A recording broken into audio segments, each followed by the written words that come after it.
We bring you more stories this Friday, December 29. I'm Denise Tan. Glad you can join us. Some Filipinos who did their holiday shopping were left disappointed by the apparent smaller sizes of products. This is called shrinkflation. Shrinkflation allows manufacturers to shrink or reduce the size or quantity of their products while prices remain the same. Consumers are particularly noticing smaller servings in canned sardines and smaller bread products. But the Philippine Amalgamated Supermarkets Association says this is nothing new. Manufacturers have been doing this since the pandemic when prices of raw materials and production costs increased.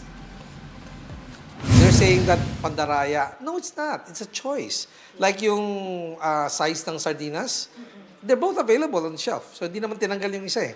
Kung tinanggal yung isa, sabihin mo, nanlilin lang. Both are available and on the label, nakalagay naman yung weight. The Philippine National Police has relieved the cop driving the vehicle that entered the EDSA busway and caused a bus to crash onto a railing. Before this, the PNP personnel has been issued a violation ticket for reckless driving. In a now viral dashcam video, the bus was seen traversing the busway when a police car suddenly appeared and almost hit the PUV.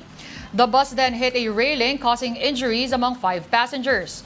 The PNP is now probing the incident. And I'm reiterating sa lahat ng mga drivers natin, especially those with bark vehicle. Kasi the use of this bus lane are pag mga kwan lang, talagang mga in case of emergency, like in responding to some crime. At kailangan talagang gamitin yung pinakamabilis na paraan.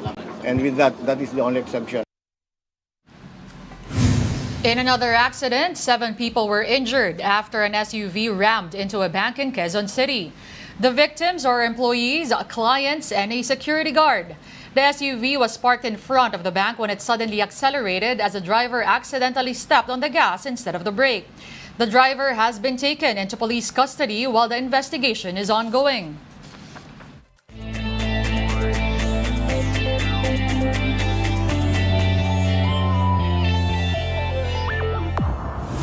In sports, the PBA is widening its household reach by allowing the airing of weekend games on another free TV channel. CNN Philippines will begin broadcasting the matches in the quarterfinals of the ongoing Commissioner's Cup every weekend. That's starting January 20th, the first Saturday offering of the playoffs. PBA on another channel was made possible by the partnership between TV5, which produces the games, and 9 Media Corporation, owner of CNN Philippines. Meanwhile, fans can still continue watching games on A to Z, the league's home network this season. A to Z airs games every Wednesday and Fridays at 4 and 8 p.m. and on Sundays at 3 and 6:15 p.m. PBA Commissioner Willie Marshall says there's a likely shift in time slots when the league resumes after the holidays, with CNN now in the mix. The PBA resumes on January 5. Kai Sotto has switched teams in the Japan B-League. He will now suit up for the Yokohama B Corsairs.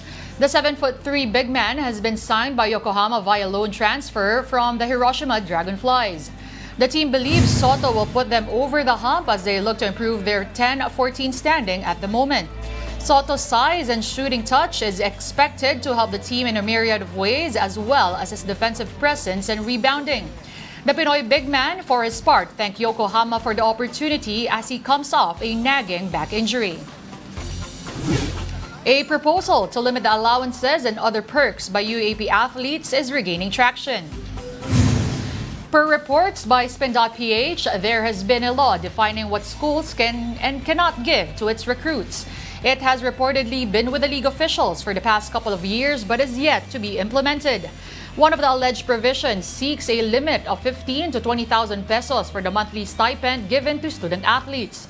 Back in July 2021, the UAAP announced that member schools have agreed to put a limit on benefits offered to top recruits, but nothing much has happened since then. This comes amid calls for the league to take action on the issue where schools with deeper pockets solely benefit from the recruitment war. They claim that unfair recruitment practices eventually will hurt league parity. We're taking a timeout. The game on One News Now will return after a quick break. Stay tuned.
You're still watching the game on One News Now. I'm Denise Tan. Thanks for joining us. Next led Chameleons head coach Taka Minoa has more responsibilities. He has just been appointed Director of Volleyball Operations for both the Chameleons and sister team Makati Chargers. This will take effect at the onset of the 2024 PVL season. The Japanese mentor will do this while he's chief tactician of Next Led. With his new position, Minoa will oversee the volleyball programs of both teams. Next Led finished with a 4-7 win-loss record in the last All-Filipino Conference, while Akari had a 5-6 slate. Former tennis world number 1, Rafa Nadal, took to the practice court in Australia to prepare for next week's Brisbane International. This is his first tournament since the Australian Open back in January. Nadal played in just 2 tournaments in 2023 after suffering a left hip flexor injury in a second-round loss at the Australian Open. He underwent arthroscopic surgery in June and said he would need 5 months to recover. Now back in contention, Nadal hopes to play at the 2024 Australian Open slated on January 14. The 37-year-old Spaniard had earlier announced that he plans to retire following the 2024 season.